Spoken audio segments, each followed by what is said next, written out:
Hello, every motherfucking body. It's another edition of Meth Chronicles. I really should figure out how to edit shit and put an actual marquee there that says Meth Chronicles. But anyway, I am here to give you another story of my experiences while battling the addiction of meth. Um, I am in recovery now, and these stories I'm telling you is going to be mostly in my DC days when I was in DC. Um, I can tell you now that there have been times when I was so focused on Jack that I wasn't even focused on my battery percentage, and I would literally, I'm looking for sex, right? So I'm walking up and down the streets of DC looking for an outlet to plug my phone in. And until you're in the position where you can't quite focus on what your real want is, and your phone is dead, and you know the only way that you're going to be able to get some sex is with a phone that's charged, you need an outlet. And I don't think most people think about how limited outlets actually are when you're walking up and down the city street. Like, bitch, I'm looking beside every motherfucking tree, hoping that there's like an outlet there, or walking past people's residential houses, hoping that there's an outlet that's facing the outside that I can plug my phone into. Bitch, I have literally walked up to buildings that had a public outlet only for security to be like, bitch, keep it moving. Nah, keep your shit. Nope. Keep it moving. Yeah. In hindsight, it's pretty sad. However, here's the next story that I'm going to tell you guys about, okay? Um, it was one of those days I was looking for somewhere to plug my phone in, and I had ran across Chipotle. Um, and I walked into Chipotle.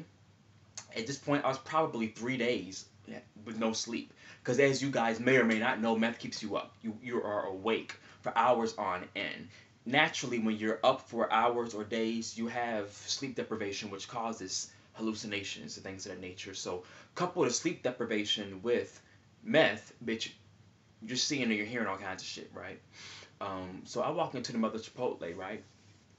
And I sit at a bar that's facing the outside window. So I'm facing the window, and everything is going on behind me, right? The fucking customers putting their orders in and shit. I plug my phone and I'm waiting, right? All of a sudden I hear, oh my God, do you smell that? And I think, is he on drugs? I think he's on drugs. God damn. We can smell the meth coming through his pores. What's wrong with him? Look at him. He's on fucking hookup sites. Different voices, different people saying this. He's on fucking hookup sites. Yo, this is the family establishment. He shouldn't be on here looking at these sites and things of that nature. I mean, like, somebody should say something. Someone should call the manager over here and say something to him. And I'm looking back like, I'm like, bitch, I wish the fuck somebody would. Like, look at him. Look at him flashing between Jacked and Grinder. And in my head, I'm like, why do they know these sites, first of all? And second of all, why are they just talking about me as if I'm not fucking here? So I look at his ass. Look at how fast he's moving between them damn apps, son. Yo, he is meth out of his motherfucking mind. Look at him tweaking and shit. Bitch, my blood is boiling at this point. And finally, someone's like, yo, I'm gonna get the manager. Well, no, don't get the manager. You don't want to surprise him, because my father deals with people who are addicts, and like if you surprise him, he may go completely off. Like my father has taught me a lot as it relates to people that's dealing with drugs and whatnot. So like you may want to approach him quietly. I'm still hearing this shit. Like, bitch, why is nobody bringing this to my attention? Why are you all just behind me talking about me? Like, what the fuck is this? So finally, someone says, I'm gonna get the manager. I turn my head like, bitch, I literally said, bitch, I wish the fuck one of y'all would come and say some shit to me. Right? So finally, bitch, I can't take it no more. I literally get up and turn my ass around. Do you wanna know what I saw? Do you wanna know what I really saw? Bitch, nothing. There was nobody behind me, nobody paying me any fucking attention. Bitches up at the other end of the store getting their motherfucking orders. All of that I heard in my head. You don't, no. all of what I just said never actually happened. There was nobody there saying these things. These things I manifested in my own head, and I heard as clear as day. That's how you know the mind is a powerful microprocessor, goddammit. Because for me to have these different voices with different background stories, like, how am I able to create different characters in my head with distinct voices and distinct plots and backgrounds and histories and shit? Like, what is that? That was the first time that I had truly experienced something like that. And for the first time in my life, I understood exactly what a person with schizophrenia is experiencing. I understood exactly what a homeless person you may see on the street is experiencing when they're cussing out that motherfucking telephone pole. God damn it, in their mind, that telephone pole owes them some motherfucking money, god damn it.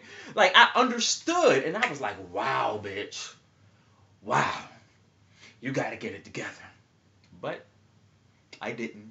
And there's more stories to come. So I'm going to close this one off. Until next time,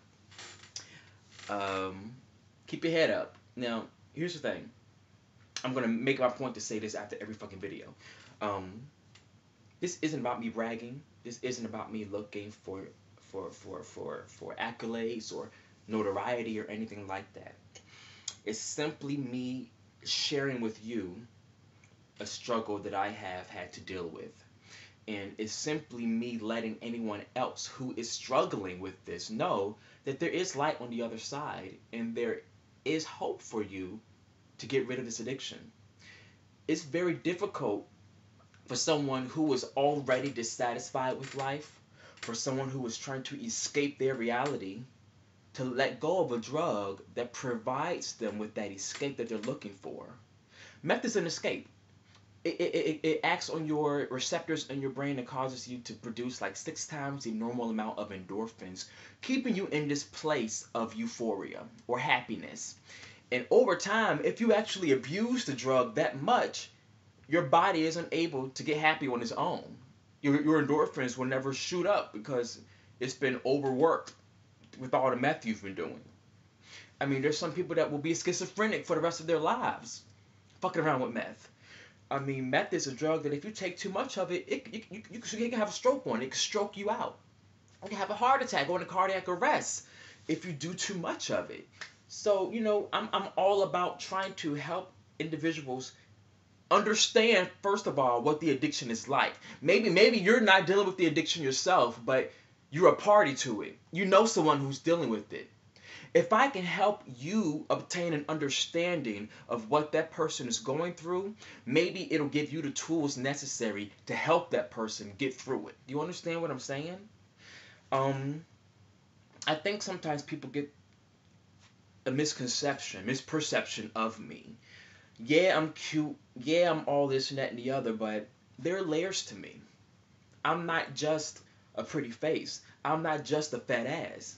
I'm not just a social media personality.